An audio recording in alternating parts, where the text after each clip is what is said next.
So next what we've got to talk about is driver errors. Okay, and that's one of the biggest pieces of this puzzle is the driver himself. We've talked about a lot of things dealing with the driver.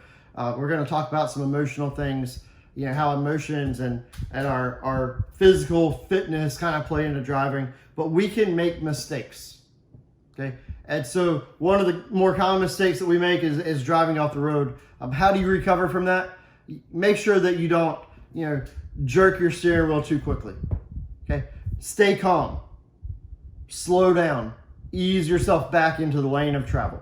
Okay, that's probably the biggest, most important thing that we can do is to make sure that we're not jerking our steering wheel back, that we're not overcorrecting, that we're not ending up in the other lane of traffic. Okay, so we want to make sure that the process that we follow, okay, letting off the gas, applying gentle pressure to the brake, checking your blind spot, easing yourself back on. Now there might be situations where your tire just barely goes off and you don't necessarily want to slow down too much. You let off the gas, you get back on, and then you hit the accelerator again. There's other situations and times you go off a little bit further, you're gonna need to start slowing down, then ease yourself back onto the roadway, okay? And others that you've gone so far off that your best bet is just to continue, slow yourself down, come to a stop, and then proceed after that. All right, another situation that we're gonna run into is a situation where we have to make a decision about emergency swerving. This is a way for us to avoid collisions.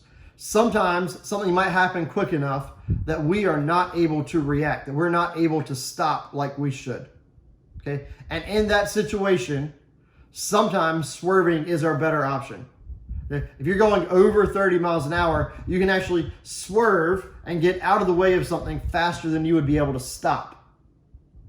Okay, and so that might be a solution to your issue. That's not an easy decision to make because there's a lot of other factors. Are there cars around you? Are you going to swerve into the opposing lane of travel? Is that clear? Like, you've got to process all of this. But like, if a pedestrian were to step in front of you, you've got to make the decision, am I hitting that person or am I getting out of the way? Okay. Am I going to try to stop and still maybe hit that person, or am I going to swerve? Hopefully, again, you've been paying attention, you know what's going on around you. So identify your escape path.